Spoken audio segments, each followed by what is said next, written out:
Amados irmãos, estamos iniciando, ou iniciamos no domingo passado, uma nova série expositiva. Terminamos o Evangelho de Lucas e iniciamos o texto de Atos. A rigor, Lucas Atos é um único livro com 2 volumes. Então, nós estamos apenas dando continuidade ao que esse mesmo autor havia escrevido e os seus intentos. Nós vemos que em Lucas, o objetivo de Lucas no Evangelho era narrar todas as coisas que o Senhor começou a fazer e a ensinar. É assim que ele define o seu escrito nos Evangelhos. Então, se em Lucas, no Evangelho, Lucas queria narrar tudo o que ele começou a fazer e a ensinar, certamente, em Atos, nós estamos diante daquilo que o Senhor Jesus continua a fazer por meio do seu Espírito agindo na igreja. Então nós temos aqui a boa notícia de um Senhor Jesus, Rei dos Reis, ativo no mundo e atuando por meio do seu Espírito na sua igreja. Para tanto, vamos dar continuidade. No domingo passado vimos o capítulo 1, do verso 1 a 5, e nessa noite eu convido os amados irmãos a Atos, no capítulo 1, do verso 6 a 8, dando continuidade a essa exposição em Atos. Abra as Escrituras, por gentileza. Você está com a sua Bíblia? Atos 1, verso 6 a 8. Faremos agora a leitura da palavra do Senhor, essa que é a Vox Dei, ou a voz de Deus. Por isso nós devemos ter todo o temor diante da palavra do Senhor, não diante dos homens, mas diante da palavra dele, lida, pregada e aplicada ao coração daqueles que são seus. Que o Senhor fale com você nessa noite. Assim diz a palavra de Deus.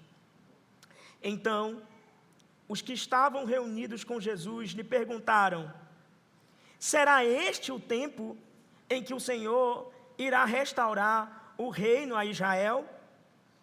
Jesus respondeu: não cabe a vocês conhecer tempos ou épocas que o Pai fixou pela sua própria autoridade.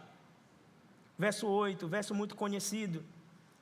Mas vocês receberão poder ao descer sobre vocês o Espírito Santo, e serão minhas testemunhas, tanto em Jerusalém como em toda a Judéia e Samaria e até os confins da terra. Que o Senhor aplique essa palavra maravilhosa ao nosso coração.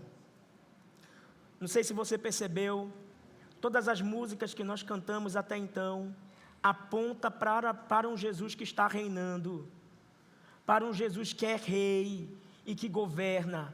Desde o início desse culto temos cantado a mesma verdade de um Jesus que está reinando, de um Rei dos Reis. E a pergunta que starta aqui o nosso texto, no verso 6, preste atenção na parte B: será este o tempo em que o Senhor irá restaurar o reino a Israel? Essa é a grande pergunta dos discípulos, que vai ocasionar a resposta de Jesus no verso 6 e 8. Então, como é que a gente pode dividir esse texto de maneira simples? Simples, em 2 partes. O verso 6 é a pergunta dos discípulos. O verso 7 e 8 é a resposta de Jesus. Simples, né? O verso 6, a pergunta dos discípulos. Verso 7 e 8, a resposta de Jesus. Muitos acham que a resposta de Jesus apenas se encontra no verso 7. Mas o que nós vamos insistir aqui e tentar mostrar é que no verso 8, Jesus ainda está respondendo a pergunta do verso 6, ou seja, a pergunta dos discípulos. Então, repito, tanto o verso 7 quanto o verso 8 é uma resposta à pergunta que se encontra no verso 6. Essa é a nossa estrutura. Estrutura simples, em apenas 2 partes. Então, passemos, portanto, a meditar nessas verdades. Eu lhe digo agora, para que você anote também o título desse sermão. O título é: a igreja depende do Espírito Santo. A igreja depende do Espírito Santo. Esse é o título desse sermão. Então, permita-me iniciar, de fato, esse sermão com uma pergunta que eu posso julgar confrontadora pelo seu teor, Ou seja, ao perguntar, talvez você fique desconfortável de uma certa maneira, mas o intuito é que você encare sinceramente a pergunta que eu haverei de fazer. A pergunta é a seguinte: você é um cristão ou você é um impostor? Essa é a pergunta. Desconcertante, desconfortável, mas necessária. Ainda mais à luz desse texto. Portanto, eu lhe pergunto mais uma vez e peço que você responda com sinceridade, pelo menos na sua mente, aí, no seu coração para si mesmo. Você é um cristão ou você é um impostor? O que é um impostor? Uma pessoa que pode até se passar como um cristão, parecer, mas sempre está na periferia, na borda. Tem a linguagem do evangeliquez, se comporta como um crente, mas na verdade não é um crente, porque nele não tem nenhuma marca daquelas que o Senhor disse que haveriam de ter aqueles que são dele. Você é um cristão ou um impostor? Isso é importante, porque talvez você se descubra hoje como um impostor e Deus dê graça para o seu arrependimento. Isso pode ser importante, independente do tempo de igreja que você tenha ou de confissão de fé. Isso é importante porque talvez você não conheça ainda o Senhor Jesus Cristo e seja alguém perdido aqui no nosso meio, e hoje seja o dia da tua salvação. Eu não sei o que o Senhor pode fazer por meio da operação do seu Espírito nessa noite em você. Mas você é um cristão ou você é um impostor? Agora eu vou lhe explicar a razão dessa frase, ou dessa pergunta. Essa pergunta está sustentada por uma frase célebre, conhecida, de um pastor batista, que os irmãos conhecem também, que é o Charles Spurgeon. Charles Spurgeon, certa vez, falando sobre a obra missionária da igreja, disse essa célebre frase que tem a ver com a nossa pergunta. E preste bastante atenção, Charles Spurgeon disse assim: todo cristão ou é um missionário ou é um impostor. Você entendeu agora o porquê da pergunta? Todo cristão ou está engajado em anunciar a obra salvadora de Jesus, ou ele não foi alcançado pela obra salvadora de Jesus. Ou é um missionário, ou é um impostor. E agora eu retomo a pergunta que eu lhe fiz no início. Você é um cristão, ou você é um impostor? Se você é um cristão, você é um missionário. E o quanto na sua vida representa ou testemunha ou testifica que em você há marcas daquela pessoa que, alcançado por Deus, testemunha em tempo e fora de tempo, como o apóstolo Paulo diz ao seu pupilo Timóteo.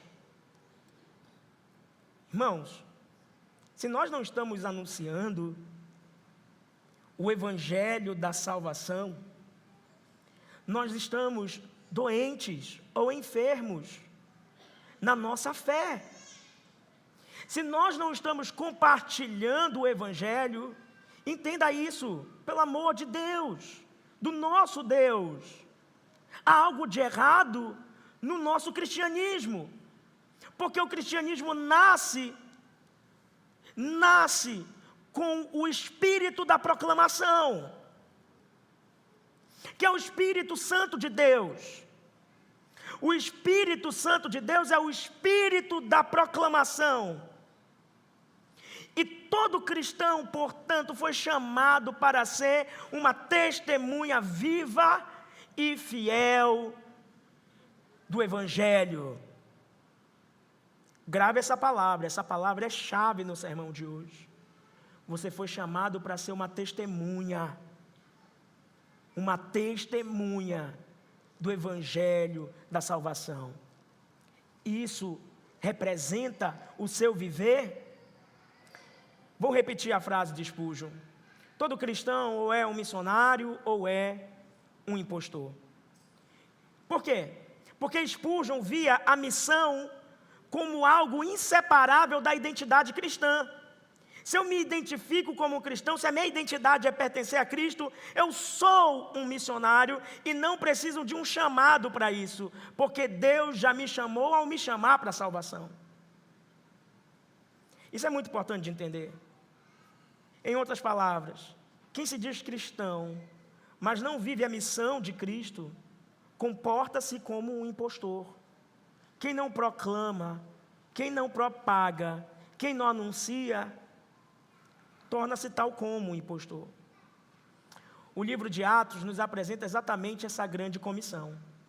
Você se atentou para o texto paralelo que nós lemos hoje? O texto que lança a luz sobre essa mensagem, qual foi o texto? Mateus 28, 18 a 20. O texto como é que nós chamamos esse texto? Grande comissão. Mas deixa eu lhe dizer algo, não é apenas Mateus 28, 18 a 20 que tem grande comissão. A Bíblia inteira possui isso que nós chamamos de grande comissão. Geralmente a gente pensa assim, qual o texto que a gente vai pregar sobre missões? Irmão, é sobre isso. Se você for no Antigo Testamento, você lembra do texto que nós lemos na abertura desse culto? Quem lembra do texto que nós lemos na abertura desse culto? Veja aí no seu programa. Vai lá, está bem ali, ó. Nós lemos o Salmo 67, 3 e 4. Nós não lemos o verso 5, porque é uma repetição. E você vê que já no Antigo Testamento, veja qual é o propósito de Deus. Louve-te, ó Deus, os povos. Louvem-te os povos todos. Isso é um texto de grande comissão. Aliás, Israel foi chamado para ser luz para as nações. E isso se cumpre aqui, de fato, nesse texto que nós estamos lendo hoje. Então, irmãos, o livro de Atos, ele nos apresenta exatamente essa grande comissão. E Atos 1 e 8 é a grande comissão do texto de Atos. Como cristãos, nós fomos chamados a propagar o evangelho da salvação, a sermos testemunhas em Jerusalém, Judéia e Samaria e até os confins da terra, como diz o verso 8. Isso é um chamado não para pessoas exclusivas, esse é um chamado para todo cristão. Portanto, o verso 8 é um chamado para você. Você foi chamado pelas Escrituras para ser uma testemunha de Deus em todo e qualquer lugar, nesses círculos que nós chamamos concêntricos, Jerusalém, Judéia e Samaria e até os confins da terra, a alcançar de alguma forma, por meio da sua vida, todo o globo para a glória de Deus. Contudo, o nosso texto também nos apresenta aquilo que nós chamamos de uma tensão, um conflito. Qual é esse conflito? Uma tensão entre a expectativa escatológica. Por que a expectativa escatológica? O que é o escatom? É o término, é o fim das coisas. Então, nesse texto, no verso 6, você tem isso que nós chamamos de expectativa escatológica. Os discípulos querem que as coisas cheguem ao fim. Os discípulos que estão ouvindo querem que as coisas concluam-se, terminem-se. Eles querem que o reino já seja restaurado. Mas Jesus responde a eles com responsabilidade missionária. Essa é a tensão entre a expectativa escatológica e a responsabilidade missionária da igreja. Toda vez que essas duas coisas estão em tensão, nós vamos perceber que o Senhor Deus faz questão de omitir o dia do seu grande e maravilhoso retorno. Aí você pergunta por quê? Quando Deus decide omitir o dia do seu grande e maravilhoso retorno, isso tem a ver com escatom, com escatologia, com o fim. E toda vez que nós olhamos para as Escrituras, o que nós vemos, por exemplo, Jesus dizer não compete a vocês saber o dia e o tempo em que as coisas haverão de chegar ao fim, ao escatom. E sempre isso está associado à missão, mas compete a vocês, enquanto Cristo não volta, anunciarem, propagarem o Evangelho. Sabe por quê? Porque há um terrível risco de caso, se soubéssemos, mas nunca haveremos de saber, mas se soubéssemos a data em que Jesus haveria de voltar, nós estaríamos muito preocupados conosco mesmo. Já é assim? Mesmo sem saber, o dia da volta do Senhor, nós já andamos muito preocupados conosco, consigo. Imagine sabendo. E nós negligenciaríamos a missão de propagar o Evangelho. Então a ideia do texto é bem simples. O escatom, em certa forma, nos está omitido, guardado sob a autoridade de Deus, para que, no nosso não saber, a gente possa viver proclamando o reino até que ele venha. E, aliás, há uma conexão entre a vinda do reino e a pregação. Isso nós vamos ler daqui a pouco em Mateus 24, verso 14. Não agora, vamos guardar para o momento certo. Mas o que Mateus 24, verso 14 diz, resumidamente, só para que você entenda essa tensão. A gente anuncia o evangelho para que o reino se manifeste ao fim. Quando o evangelho alcançar todos que têm que ser alcançados, o dia do Senhor se manifesta. Então há uma conexão, há uma ligação entre a pregação e a vinda do reino. Então eles queriam antecipar. Eles queriam a vinda do reino para fugir da pregação. Mas o que o Senhor Jesus nos diz é que a nossa pregação é que vai demonstrar o nosso anseio pelo reino. Vamos tentar aplicar isso? Nós que dizemos Maranata, nós que diremos Maranata daqui a pouco, ó Senhor, vem. Nem temos uma vida santa, que é a prova que mais evidente de alguém que deseja Cristo, é uma vida em santidade. E, somado a isso, não temos uma vida que testemunha. Por quê? Se há um sinal genuíno e verdadeiro de alguém que deseja que Cristo volte, esse sinal bíblico, Mateus 24, 14, é a propagação do evangelho do reino. Então, como é que eu sei que uma pessoa, que um cristão é alguém que deseja ardentemente a volta de Jesus? Ele é um pregador, ele é uma testemunha, ele é um proclamador do evangelho. E isso é um grande problema, porque você pode estar dizendo Maranata aqui continuamente, a gente fala isso todos os domingos, nossas seis são dominicais, dizendo que deseja a volta do Senhor, mas você ser um mentiroso, porque a sua vida não proclama o Rei, não proclama a salvação conquistada por Cristo na cruz, na sua morte, na sua ressurreição. Então, irmãos, de forma bem resumida, o que esse texto nos coloca e nos diz é que se você não é um proclamador ou uma testemunha, que é a palavra-chave aqui, do Evangelho do Reino, do poder de Deus para a salvação de todo aquele que crê, você, infelizmente, não deseja o reino. Você fala isso da boca para fora. Talvez você deseje o conforto. Esses cristãos aqui, no verso 6, talvez estivessem desejando, sabe o quê? Conforto, paz. Será que agora Roma vai se calar e Jesus vai trazer paz sobre nós? Verso 6, Jesus diz, não. O que vai acontecer é que vocês vão caminhar em direção à guerra. Você quer ver como é verdade que eles queriam conforto? Irmãos, do capítulo 1 até o final do capítulo 7, os cristãos narrados aqui em Atos, os cristãos da igreja chamada primitiva, não moveram isso aqui para a proclamação do evangelho fora dos seus currais. Tem um dado momento, claro, você vê a pregação de Pedro, você vê a pregação ali em Jerusalém, onde eles estão conectados, onde eles estão inseridos, mas tem um dado momento na narrativa em que as pessoas é quem tem que ser trazidas até eles, porque eles estavam já vivendo esse comodismo. Deus, não gostando nada disso, percebeu que a igreja estava andando para um comodismo, e é isso que Deus fará conosco todas as vezes que a gente estiver andando para um comodismo, no que diz respeito a testemunhar o seu nome. Se você ler Atos 8, verso 1, que é o exato contrário da referência que nós estamos lidando com Atos 1 e 8, como texto-chave central. Se você ler Atos 8, verso 1, você vai perceber que Deus enviou uma perseguição à igreja. Para quê? Para que a igreja pudesse viver Atos 1 e 8. Porque eles estavam contidos em Jerusalém, mas o texto dizia Judéia e Samaria e até os confins da terra. Então, o que Deus precisa fazer em nós para nos mover à missão que Ele já nos deu?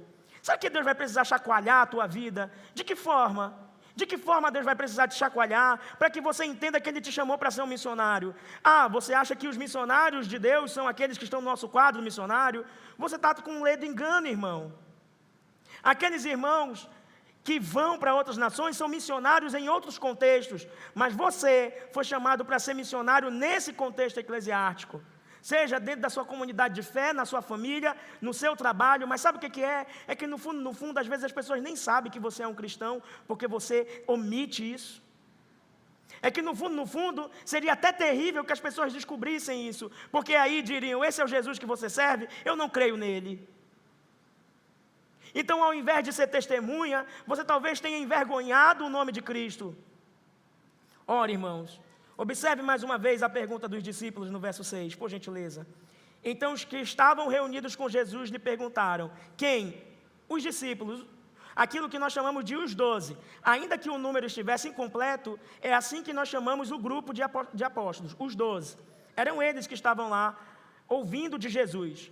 No texto anterior, ou seja, se você voltar alguns versos, o final do verso 3, vai dizer que Jesus apareceu após a sua ressurreição por 40 dias diante deles e estava ensinando eles o evangelho do reino. É exatamente nesse contexto que nós estamos. Jesus está diante dos seus discípulos ensinando o evangelho do reino. Acontece que a sua ascensão será logo em breve mesmo. Jesus vai assunto aos céus para aquilo que nós chamamos de sua entronização, como já vimos em momentos anteriores. Ele se assenta à destra de Deus Pai para reinar, como vemos em vários textos em momentos anteriores, mas não compete a hoje. Qualquer coisa você volte, principalmente o último sermão de Lucas, tá bom? Que vai deixar isso mais claro. Está lá no nosso canal, qualquer coisa você volta para entender um pouco melhor essa entronização de Jesus. Mas o ponto aqui que nós estamos querendo destacar, os irmãos, é que antes de o Senhor ascender ou ir assunto aos céus, Ele deixou a sua última ordem, o seu último decreto, a responder, digamos assim, a pergunta feita. Olha a pergunta, parte B do verso 6. Será este o tempo em que o Senhor irá restaurar o reino a Israel? Essa é a pergunta dos discípulos, ponto 1 do nosso sermão. Bom, irmãos, talvez você pergunte se faz sentido a pergunta dos discípulos. Algumas pessoas vão dizer que não faz sentido, mas deixa eu lhe dizer, a pergunta deles faz sentido, tá? Faz sentido. Eles eram pessoas que liam a Bíblia do Antigo Testamento, obviamente. E por isso que eles fazem essa pergunta.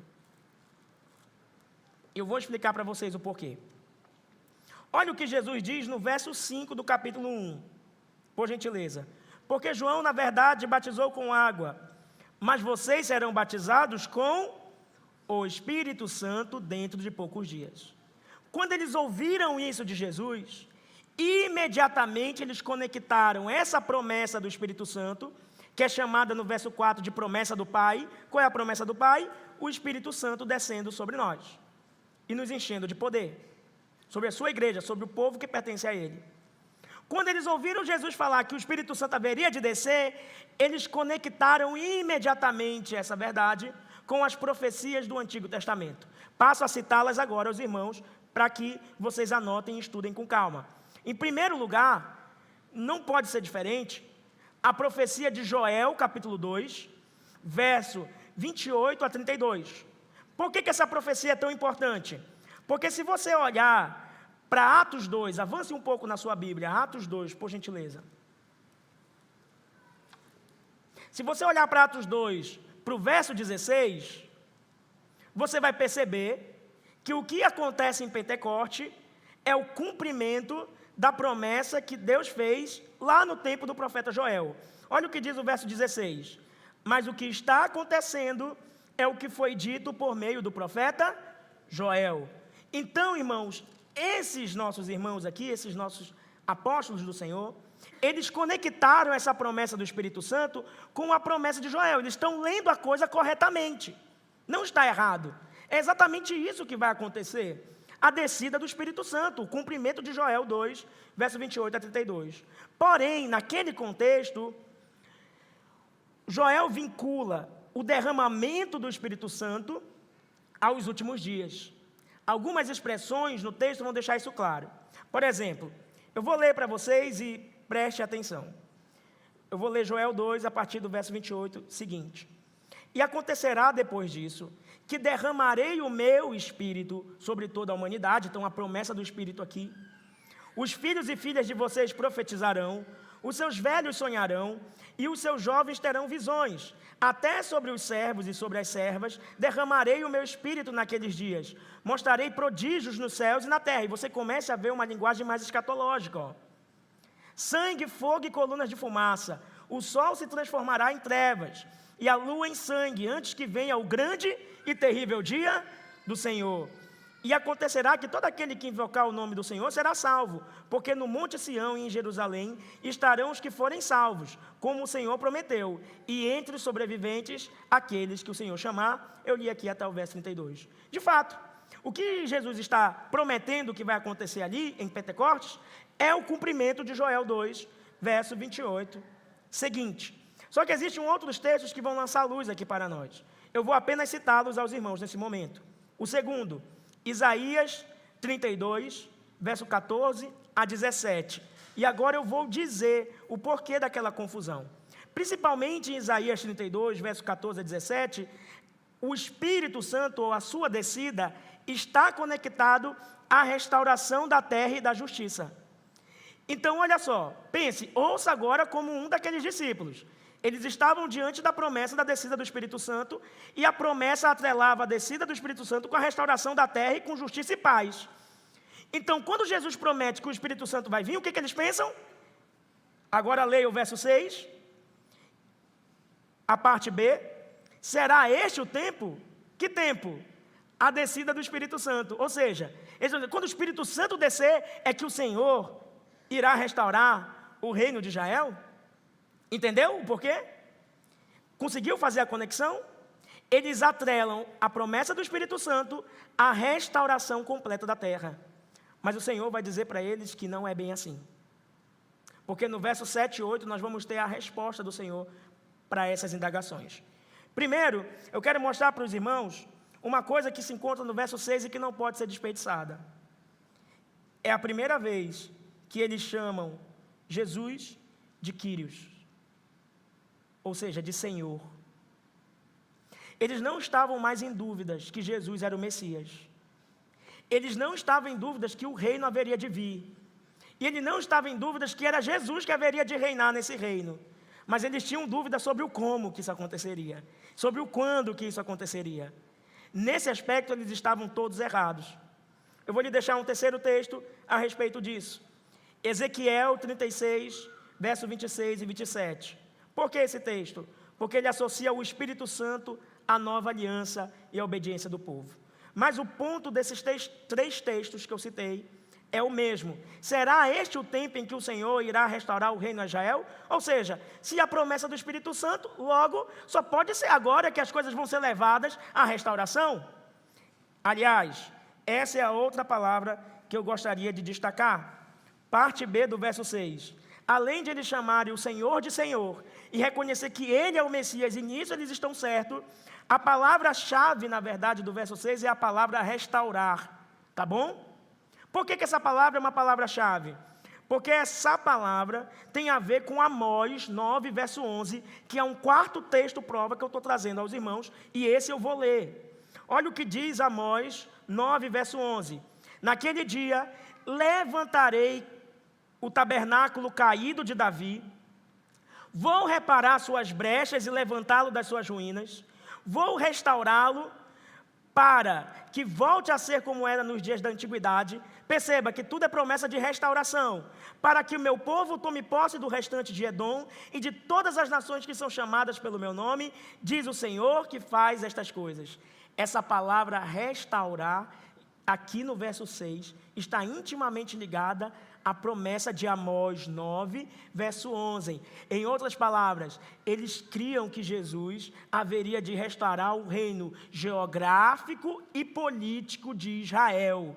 Ou seja, que o Senhor iria reerguer os moldes do antigo tempo, ou da antiga aliança. Que o Senhor haveria de reerguer o templo, colocar um trono, assentar-se com uma espada. Um reino muito mais político do que espiritual, como de fato é.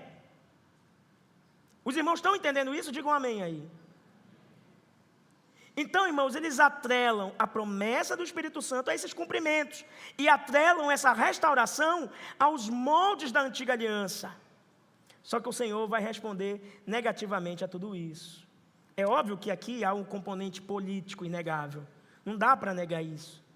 Porque muitos dos discípulos do Senhor eram galileus. E os galileus eram reconhecidos por movimentos de resistência zelote contra Roma. Então eles queriam, ou eles acreditavam, que a paz que eles precisavam gozar era uma paz onde Roma era destituída do poder. O jugo romano, portanto, era visto como o maior obstáculo para a plena restauração de Israel. Mas o que o Senhor coloca? Em que contexto o Senhor os coloca? O Senhor os coloca sob perseguição de Roma. Ou seja, Jesus não tira a espada de Roma, mas deixa a espada mais afiada. Agora eles são muito mais perseguidos por causa do nome de Cristo. Mas mesmo assim eles passam a entender agora uma coisa que eles não entendiam antes, que o reino de Deus não é meramente físico, mas é um reino espiritual, que a tudo governa, que a tudo controla. Então, além disso, há um equívoco aqui no final do verso 6. Irá restaurar o reino a Israel. Ou seja, eles privam o reino a Israel e não entendem que em Jesus e no seu sacrifício, o alcance desse reino não é somente para o Israel geográfico ou nação, mas o alcance desse reino é para o Israel de Deus, ou seja, para todos aqueles que foram chamados por Cristo. E eu convido os irmãos rapidamente a olharem para Gálatas 3, verso 23 a 29. Gálatas 3, verso 23 a 29. Vai lá rápido, que eu tenho pouco tempo e muito texto.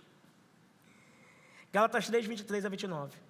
Diz assim: mas antes que viesse a fé, estávamos sob a tutela da lei e nela encerrados, para essa fé que no futuro haveria de ser revelada, de maneira que a lei se tornou nosso guardião para nos conduzir a Cristo, a fim de que fôssemos justificados pela fé.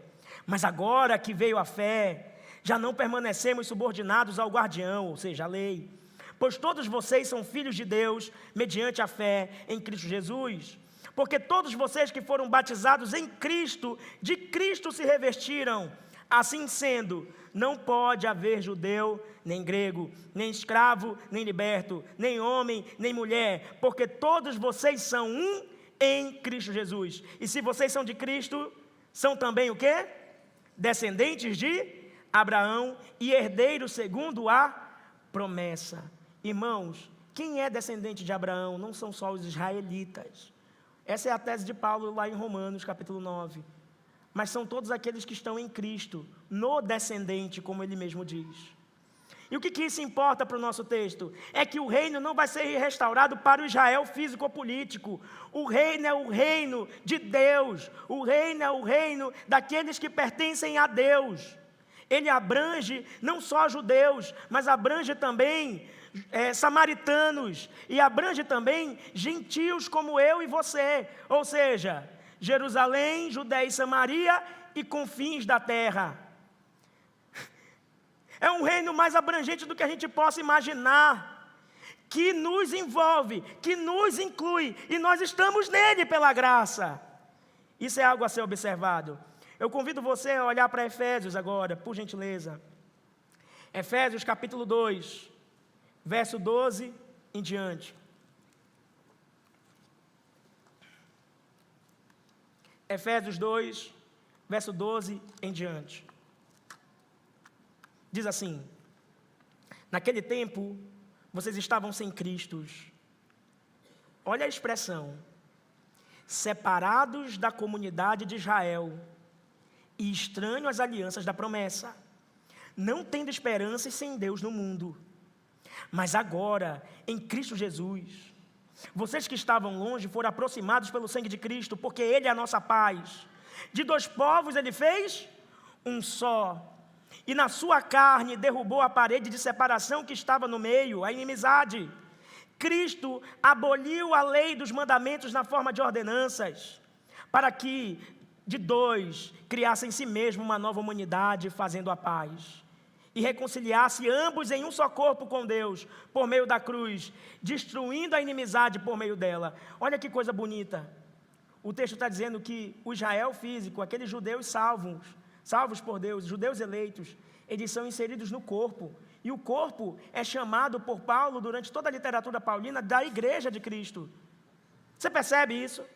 Ou seja, judeus salvos são igreja com samaritanos, são igreja com gentios como eu e você. A barreira, ou a parede da inimizade foi derrubada. De dois povos, ele não deixou dois povos. O texto não diz isso. De dois povos, ele fez um povo. E esse povo nós chamamos de a igreja do Senhor, composta por todos os eleitos de Deus, sejam judeus ou não judeus. Então, observe o final da pergunta 6, mais uma vez. Será este o tempo, ou seja, a descida do Espírito Santo, em que o Senhor irá restaurar o reino a Israel? Eu quero que você anote os 3 equívocos da pergunta. Ainda que eu tenha dito que a pergunta faz sentido, porque as promessas de Joel e dos outros profetas que eu citei atrelavam a promessa do Espírito Santo à restauração das coisas, isso é verdade? Eu quero que você perceba 3 equívocos na pergunta dos discípulos ao Senhor. Eles se equivocam, ou eles erram no tempo, eles se equivocam na natureza, e eles se equivocam na extensão. Nessas 3 dimensões, eles se equivocam ao fazerem a sua pergunta. Deixa eu explicar cada uma. No tempo, eles esperavam que fosse algo imediato. A restauração final do reino, ou seja, o escatom do reino, fosse tão logo que o Espírito Santo descesse. Irmãos, o reino já foi inaugurado quando o Senhor Jesus ascendeu e se assentou aos céus. Mas nós vivemos naquela tensão que nós chamamos de já e ainda não. O reino já está entre nós, mas ainda não é pleno. Nós ainda aguardamos o reinado final, definitivo e escatológico do Senhor. Nós ainda não vivemos no reino plenamente restaurado. O reino ainda, ele é de natureza espiritual. É sobre aqueles que creem, sobre aqueles que se arrependem, sobre os corações e sobre onde todo o poder de Deus é movimentado ou acionado no mundo por meio dos seus servos, nós, a igreja. Então eles erram no tempo, porque eles esperavam algo imediato, para agora. O Espírito Santo desce, o reino vem, acabou tudo. A gente vive em paz, Roma é destruída, está tudo certo. Era isso que eles queriam, mas não é assim. Então eles erram no tempo. Eles também erram na natureza, porque eles concebiam um reino de forma política e territorial. Em outras palavras, eles pensavam em termos de um trono real, de espada, de governo temporal. Mas Jesus diz que o reino dele não é desse mundo. Não é isso que ele diz? O reino dele não é desse mundo. O reino dele é um reino espiritual. E não é um reino sobre uma localidade, mas é o reino sobre todo o globo. Ele reina sobre tudo e sobre todos. Então eles erram na natureza, político-territorial. E eles erram na extensão. Por que na extensão? Porque eles limitavam o reino a Israel, ou a nação de Israel. Mas o reino de Jesus não é limitado à nação de Israel, mas sobre toda a realidade. Porque, como disse aquela célebre frase também do Abraham Kuyper, muito conhecida, não há 1 centímetro quadrado na existência que o Senhor Jesus, que é rei sobre tudo e todos, não proclame é meu. Em outras palavras, o nosso Senhor Jesus é rei sobre tudo, sobre cada realidade do tempo e do espaço. Ele é rei, Ele é o Senhor. E por isso que nós podemos cantar as músicas que nós cantamos. Caso nós não cremos que Ele seja rei, todas as músicas que nós cantamos hoje foi uma mentira. Caso nós não cremos que Ele esteja reinando, tudo que nós cantamos foi da boca para fora. Então, irmãos, eles desejavam um reino em glória e sem sofrimento e sem missão. E por isso há sempre essa tensão entre a expectativa escatológica e a responsabilidade missionária que eu trouxe aqui para os irmãos. Mas vamos ver a resposta de Jesus para essa pergunta que eles fizeram? Como é que Jesus responde? Ele responde em 2 partes, no verso 7 e no verso 8. Cada parte da sua resposta para um equívoco que está sendo assinalado. Olha só, vamos ler o verso 7, por gentileza. Jesus respondeu: não cabe a vocês conhecer tempos ou épocas que o Pai fixou pela sua própria autoridade. Qual é o equívoco que Jesus está corrigindo aqui? O tempo. Eles tinham um equívoco quanto ao tempo. Eles queriam que fosse imediato, eles queriam que fosse atrelada a descida do Espírito Santo, e Jesus está dizendo não. Essa informação pertence ao Pai, na sua autoridade que fixou e determinou os tempos para isso. Jesus não diz que o reino não será restaurado. Ele não nega o fato de que o reino será restaurado, mas ele nega que o cronograma pertença ao modo como os discípulos estavam pensando. Em outras palavras, o cronograma do reino pertence exclusivamente ao Pai, como diz o próprio Senhor Jesus. É Ele quem sabe os dias. Jesus deixa claro que o cronograma da história pertence a Deus. O tempo aqui é conhecido por Deus. Olha mais uma vez o verso 7. Não cabe a vocês conhecer A palavra aqui de conhecimento é a palavra gnosco. De onde vem a palavra gnosis, que quer dizer conhecimento? Ou seja, é algo que somente Deus pode desvendar. Esse é o sentido. É algo que é tão exclusivo de Deus, que só Ele pode desacobertar isso, porque pertence a Ele. É um saber, ou é um conhecimento, que não está acessível ou à disposição dos discípulos, mas é um segredo que está guardado pela própria autoridade de Deus, que é a última palavra do verso 7, preste atenção. Não cabe a vocês conhecer tempos ou épocas que o Pai fixou pela sua própria autoridade. Ou seja, o fato de nós não sabermos quando tudo vai se manifestar para o escatom ou para o fim, é algo que o próprio Deus em sua autoridade encobertou, ou escondeu, acobertou ou escondeu de nós. E que isso está no seu conselho santo, e que isso está na sua soberania, e que não cabe a nós ficar tentando descobrir, cheio de curiosidades, como fazem algumas seitas, como fizeram, por exemplo, os adventistas, tentando descobrir o dia do retorno do Senhor.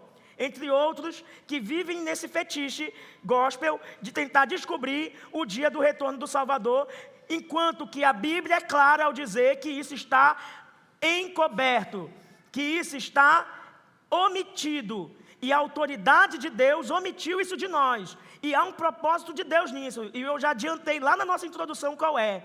É para que enquanto nós não sabemos e não fazemos ideia o dia do retorno do Senhor, nós vivamos em missão. É isso. A missão só termina quando o Senhor volta. E nós não sabemos o dia da sua volta, então a missão não termina. Ela continua, ela progride. Outra palavra é a palavra final, autoridade. Essa palavra é interessante porque indica uma soberania absoluta. É a mesma palavra usada em Mateus 28, 18 que nós lemos. Jesus diz, todo o poder me foi dado no céu e na terra. É a mesma palavra. Ou seja, toda a autoridade me foi dada. Ao Senhor pertence com autoridade esses dias. E aqui eu faço um alerta aos irmãos sobre os perigos da especulação. Perigos da especulação. Muitas vezes a igreja gasta tempo, excessivo tempo, rastreando sinais, montando quebra-cabeças escatológicos. Olha só o que o Trump fez, agora vem. Agora, desde que o mundo é mundo, as pessoas vivem essa escatologia alarmante. Irmãos, não é assim que funciona. Você tem que entender que existem 2 sinais, e Jesus falou isso. Eu vou adiantar isso para os irmãos, mas no decorrer das exposições em Atos nós vamos ver isso. Existem os sinais que a gente chama sinais de certeza, e existem os sinais que a gente chama sinais de proximidade. Entenderam isso? Tudo que você vê acontecendo no mundo tem que ser interpretado como sinais de certeza. Ou seja, o mundo está uma calamidade, coisas ruins acontecem, a gente vê essas reviravoltas políticas, sabe por quê? Porque sim, de alguma forma, tudo isso aponta para o escatom. O fato de que uma hora o Senhor da glória vai se manifestar. São sinais de certeza. Portanto, se você enxerga esses sinais, caminhe proclamando o evangelho da salvação. Porque vai chegar um tempo em que você não vai poder proclamá-lo. E existem os sinais de proximidade. Quanto a esses, você não vai ter dúvida. Eles são tão claros, porque esses sinais se manifestam até mesmo na natureza, de uma certa forma, que você não vai duvidar de que o Senhor está próximo em sua vinda, ainda que você nunca saberá o dia em que isso acontecerá.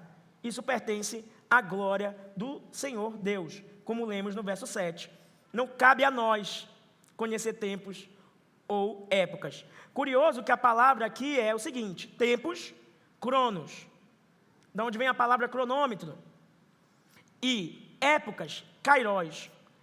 Há, de fato, aqui, uma ideia de termos intercambiáveis, ou seja, alguns interpretam que cronos e kairos, tempos e épocas, são 2 termos correspondentes, ou seja, que têm a mesma validade. Eu, particularmente, prefiro acreditar que cronos tem a ver com o decorrer, o decurso da história, e kairos tem a ver com a qualidade desse tempo. A qualidade dele. Ou seja, essas épocas ou esse Kairos é o dia da manifestação perfeita. Ou seja, o Senhor já tem um tempo determinado perfeitamente para que tudo decorra para o fim, caminhe para o dia da sua manifestação. Nesses momentos de especulação, é interessante que fiquemos com a palavra de Deuteronômio 29 e 29, que os irmãos conhecem muito bem, eu tenho certeza disso. As coisas encobertas pertencem ao Senhor, porém as reveladas nos pertencem. E eu acredito que esse texto está dizendo exatamente isso. Saber os tempos e épocas não pertence a nós, pertence ao Senhor. Mas existem coisas reveladas que esse texto está dizendo que pertencem a nós. E por que nós não estamos lidando com as coisas reveladas? Por que nós gastamos tanto tempo com as coisas encobertas? É curioso que as coisas reveladas estão sendo colocadas aqui diante de nós. Eu vou já dizer quais são essas coisas reveladas. O ponto é que há um tempo determinado para tudo. Eclesiastes 3:11, você conhece muito bem, diz que Deus fez tudo formoso no seu devido tempo. Muita gente interpreta esse texto errado de Eclesiastes, né? Capítulo 3. Há tempo para tudo, tempo para plantar, tempo para colher. Então as pessoas interpretam mais numa aplicação pessoal, assim, eu preciso fazer minha agenda, me organizar, fazer minhas coisas aqui, para eu ter o meu tempo para isso e tempo para aquilo, tempo para isso e tempo para aquilo. Irmãos, o texto não está falando sobre nós, da nossa perspectiva. O texto está falando da perspectiva de Deus. O texto está dizendo que Deus determinou um tempo para tudo. E esse tempo que Ele determinou para tudo é inevitável. Ou seja, quando for tempo de chorar, é tempo de chorar. Não adianta o quanto você se planeje. Deus, na sua determinação soberana, determinou o tempo de chorar. Quando for tempo de plantar, vai ser tempo de plantar. Quando for tempo de colher, vai ser tempo de colher. E isso não depende de você. A nossa postura diante do discernimento dos tempos é entender a vontade de Deus na soberania dele ao determinar as coisas. Ou seja, tal como Deus determinou, eu me pergunto, o que Deus intenta, o que Ele quer por meio dessa determinação que é dele? Em outras palavras, os tempos que já nos estão reservados, os tempos que já nos estão determinados, são inescapáveis. É inescapável o dia da manifestação do Senhor. E já está determinado. Não é, de certa forma, uma loucura pensar que, por mais que nós não saibamos, o Senhor já saiba. E existe sim um dia que eu posso dizer, ele é cronológico para nós, mas é Kairos para Deus. Um dia determinado. Numa data, num calendário, num certo ano que a gente não sabe, em que tudo isso vai chegar ao fim. E você diz assim, Senhor, que bênção, amém, que bom que eu só tenho esse dia e ele haverá de chegar. Agora, qual é a nossa resposta, irmãos, diante de tudo isso? Qual é a nossa postura de espera? Como nós estamos aguardando a manifestação dos tempos? O que está acontecendo de fato aqui? Jesus está deslocando o foco da especulação escatológica passiva, porque especular a escatologia sempre é uma atitude passiva.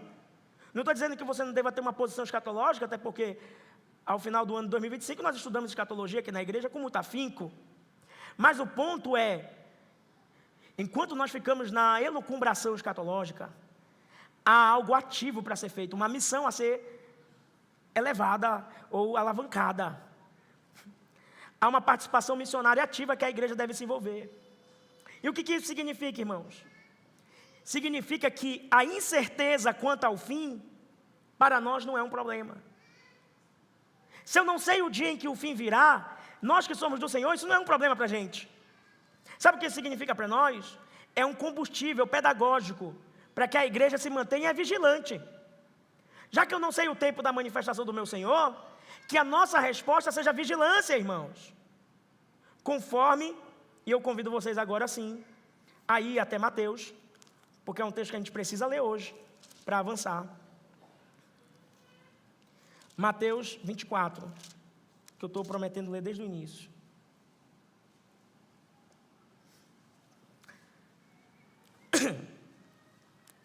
Vamos ler primeiro o verso 3, tá bom? Mateus 24, vamos ler primeiro o verso 3. Ouça com atenção, diz assim: Jesus estava sentado no Monte das Oliveiras, quando os discípulos se aproximaram dele e, em particular, lhe pediram: diga-nos quando essas coisas vão acontecer, e que sinal haverá da sua vinda e do fim dos tempos. Perceba, sinais de certezas e sinais de proximidade. E Jesus respondeu: tenham cuidado para que ninguém os engane, porque muitos virão em meu nome dizendo, eu sou o Cristo, e enganarão a muitos. E isso, de fato, irmão, já começou a acontecer, tá? Existem muitas pessoas assumindo, abdicando o lugar que é de Cristo em nosso tempo. Mas isso vai se intensificar, certamente. Isso é só o começo, até porque o próprio Senhor diz, sempre no refrão que é repetido aqui, que tudo isso é só, de certa forma, o começo. Agora eu quero que vocês olhem qual é a postura dos cristãos mediante a proximidade do fim, dos sinais, das coisas que vão, de fato, desencadear o escatom ou a restauração. Aí sim eu peço que você salte para o verso 14. Podemos ler juntos? Leamos todos. E será pregado este evangelho do reino por todo o mundo, para testemunha a todas as nações, então virá o fim. Quando que o fim vem? Quando a propagação do evangelho alcança só Israel? Quando a propagação do evangelho alcança todas as nações? Por isso que nós temos o papel de pregar o evangelho a todas as nações, para que o fim se manifeste. E como é que é chamado esse evangelho? Evangelho do reino.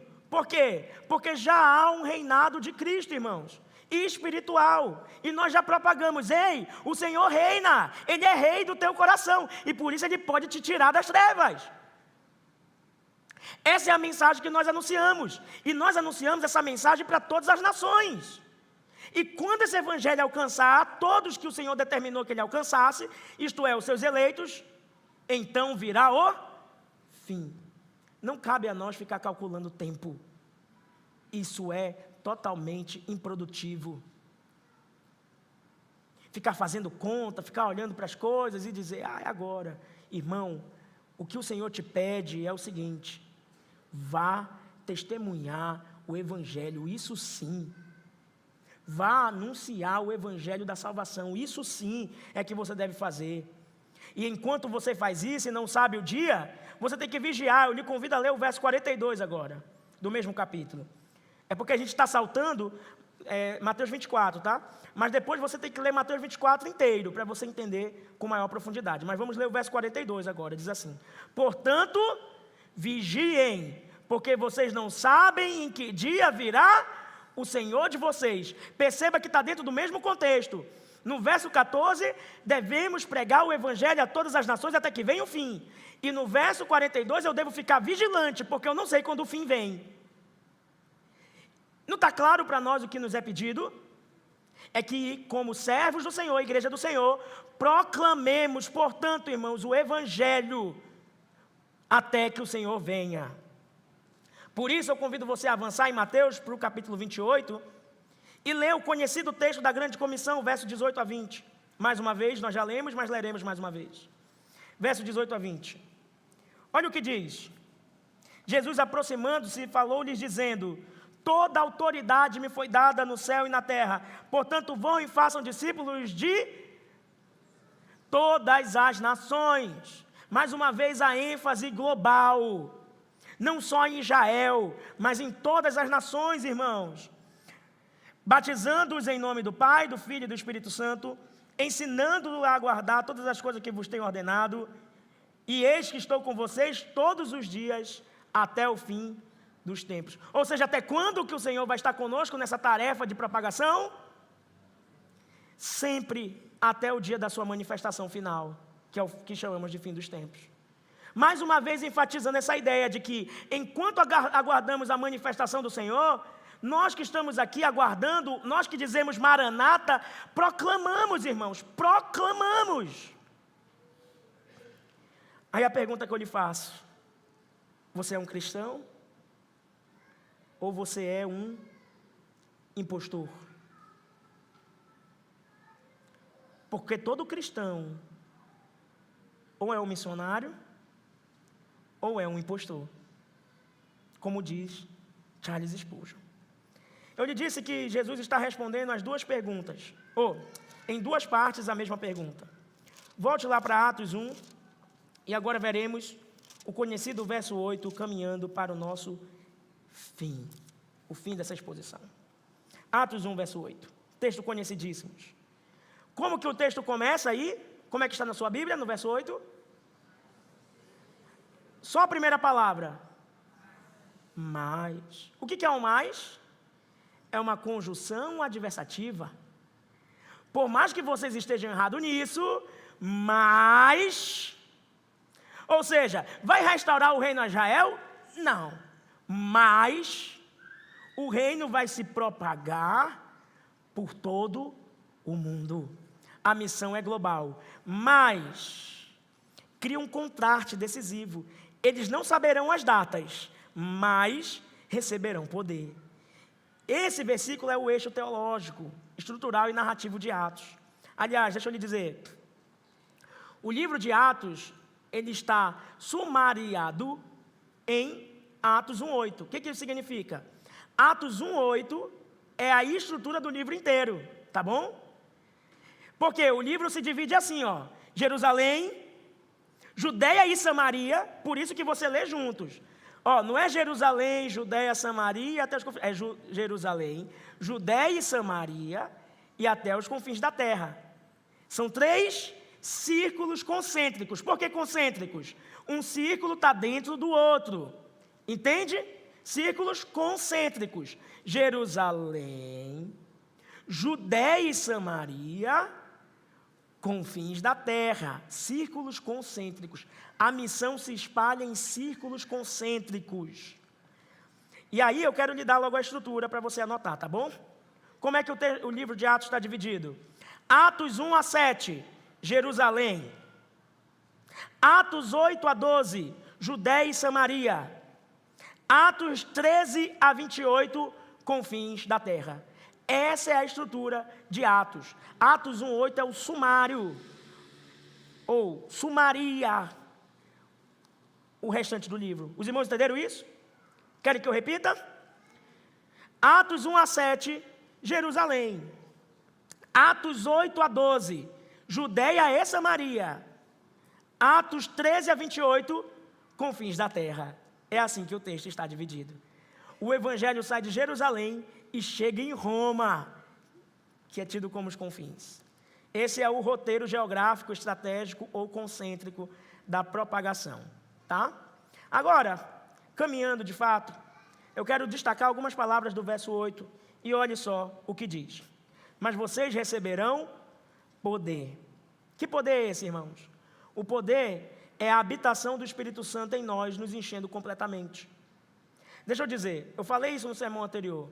Esses discípulos já eram crentes, eles já foram regenerados pelo Espírito e o Espírito já habita neles. Mas existe uma diferença entre ser regenerado e nos encher do Espírito, tá bom? Então, eu quero que você olhe agora para Efésios 5:18, por gentileza, rapidamente. Efésios 5:18. Todos acharam? Digam um amém aí. Diz assim: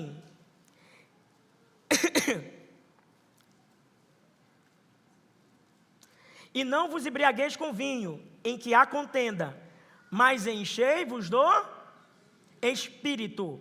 É nesse sentido que nós estamos vendo aqui o poder descendo. Aqueles homens já eram habitados, mas eles precisavam ser capacitados para a missão, e o Espírito vem enchendo eles, como deve nos encher também, para a proclamação do Evangelho. A igreja depende do Espírito Santo, esse é o título desse sermão. Sem o Espírito Santo, nós não somos testemunhas do Evangelho. E olha que interessante, mas vocês receberão poder ao descer sobre vocês o Espírito Santo. Que movimento é esse? Porque o que o texto está dizendo é que não somos nós que vamos mais ao encontro de Deus, porque isso nunca deu certo. Toda vez que o homem tenta o encontro de Deus, ele não consegue, porque ele é pecador e as suas mãos são sujas. Mas o texto diz que o Espírito desce e vem ao nosso encontro. Isso é totalmente diferente. É Ele quem vem ao encontro dos seus. É Ele quem vem ao nosso favor. É Ele quem vem em nossa capacitação. É Ele quem move toda a ação. Então, glória ao Espírito de Deus que vem ao nosso encontro. E o que esse Espírito faz? Ele nos capacita com esse poder. Esse poder no grego é a palavra dinamis, tá? Ou seja, a ideia é que esse Espírito Santo ele dinamiza em nós, por isso a palavra dinamis, ou dunamis. Ele dinamiza em nós, ou torna possível em nós, aquilo que o Espírito Santo intenta fazer. E o que é isso que o Espírito Santo intenta fazer? O verso 8 diz: e serão minhas testemunhas. Essa palavra aqui é uma palavra-chave no verso 8, irmãos. Por quê? Porque, irmãos, a palavra testemunha aí é a palavra mártires. Da onde vem a palavra mártires? Essa é a palavra no grego para testemunha, tá? O que você lê aí, testemunha, no grego está escrito mártires. E o que significa um mártir? Significa um testemunho cristão que está disposto a ir até a morte, se necessário for, por causa da verdade do Evangelho. Aqui em Atos nós temos narrado o primeiro mártir. Quem é? Estevão, um diácono. Ele é narrado como um mártir, porque ele morre, ele está disposto a morrer por aquela verdade. Então o que é ser testemunha, irmãos? É só eu falar sobre Jesus? É isso que é ser testemunha? Sim ou não, irmãos? Olha o peso da palavra testemunha, mártir. É estar disposto a ser perseguido ao falar de Jesus. É estar disposto a ser esquecido ao falar de Jesus. É estar disposto a ser morto, inclusive, ao falar de Jesus. De ir até o martírio, se necessário for. Isso é ser um testemunha de Cristo. Eu vou citar aqui uma frase de Tertuliano, um pai da igreja. E preste bastante atenção na frase que ele disse, quando os cristãos foram mais perseguidos pelo Império Romano. É nesse contexto que ele diz essa frase. Ele diz: sanguis martyrum semi christianorum est. Em outras palavras, o sangue dos mártires é a semente da igreja. Ou seja, quanto mais os cristãos morriam testemunhando o Evangelho, mais cristãos surgiam, dizendo: essa fé é verdadeira. Abra rapidamente, por gentileza, em Apocalipse 2, verso 10. Apocalipse 2, verso 10 resume categoricamente o que é ser um mártir, tá bom? Apocalipse 2, verso 10. Diz assim, leio a vocês: não tenham medo das coisas que você vai sofrer. Vamos ler de novo? Você pode ler comigo? Não tenha medo das coisas que você vai sofrer. Às vezes nós estamos andando cheio de medo, antecipando os sofrimentos. E às vezes esses sofrimentos nem é por causa de Cristo. E aqui está falando de um contexto de sofrimento que é por causa de Cristo. Eis que o diabo está para lançar alguns de vocês na prisão, para que vocês sejam postos à prova e passem por uma tribulação de 10 dias. Seja fiel até a morte, e eu lhe darei a coroa da vida. Isso é ser um mártir. É testemunhar a glória de Cristo até o ponto de morrer, se necessário for. Isso é ser uma testemunha. O sangue dos mártires é a semente da igreja. Você já ouviu falar de Matthew Ayariga? Já ouviram esse nome? Matthew Ayariga? Não conhecem? Nunca ouviram falar desse nome? Você lembra daqueles 21 mártires, que são conhecidos como os mártires do século 21? Curiosamente, 21. Aqueles 21 cristãos que foram decapitados pelo ISIS, na Líbia, aqueles que estavam todos de laranja. Lembra dessa cena, dessa imagem? E que foram decapitados? Decapitados porque eles não negaram a Jesus. Isso é testemunho. Por que eu citei o nome de um? O 21º mártir, que é esse, Matthew Ayariga. Anotem esse nome, para depois vocês pesquisarem. Irmãos, ele foi sequestrado por engano. Ele não era cristão. Pesquisem a história. E aí, o que aconteceu nessa situação? Foi perguntado de um por um se eles negavam a Jesus.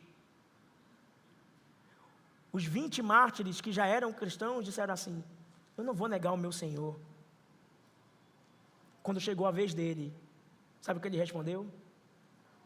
O Deus deles é o meu Deus. E ele morreu. Isso é testemunho. Isso é testemunho. Está disposto a ir até a morte, para a glória do nome de Cristo. Não foi em vão a morte deles. 20 pessoas por uma alma. Valeu a pena. Valeu a pena. Depois vocês pesquisem a história. Matthew Ayariga. Irmãos, esse é o nosso papel, testemunhar. Eu encerro com Atos 4:20. Vamos ler isso? Eu quero mostrar para vocês que os nossos irmãos entenderam a mensagem. Atos 4:20 diz assim: pois não podemos deixar de falar das coisas que vimos e ouvimos. Essa é a aplicação desse sermão hoje para você. Pois não podemos deixar de falar das coisas que vimos e ouvimos. O Senhor te salvou? Sim ou não? Então seja uma testemunha dele. Não deixe de falar. Em que lugar que você deve falar? Apenas no seu círculo familiar? Não. Em Jerusalém, Judéia e Samaria e os confins da terra. Sabe o que eu acho interessante? Sabe o que é Jerusalém? É que você deve pregar para aqueles que têm a oportunidade de estar próximo da Bíblia e do testemunho religioso. Isso é Jerusalém. Jerusalém era privilegiada com a Bíblia, com o templo, com as revelações, com os profetas. E às vezes na sua casa, os seus filhos, a sua esposa, o seu cônjuge é privilegiado por ter você como um cristão ali. Essa é a sua Jerusalém. Eles estão diante da palavra, mas não conseguem entendê-la. Essa é a sua Jerusalém. E Judéia também, é o mesmo sentido. Samaria, quem é a Samaria? São as pessoas que você nutre inimizade, que você odeia. E você tem que abandonar esse ódio e pregar para essas pessoas. Isso é Samaria, porque os judeus odiavam os samaritanos. Diziam que eles eram pessoas de segunda ordem, diziam que eles não eram cristãos de verdade.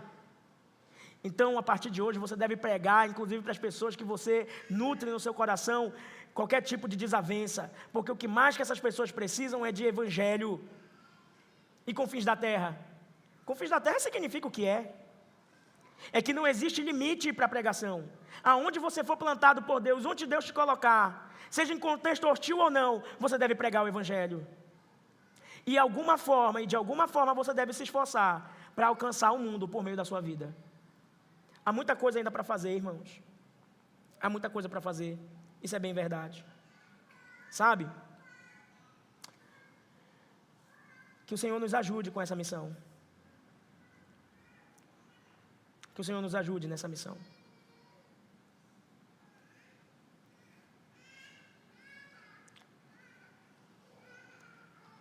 Você é um cristão?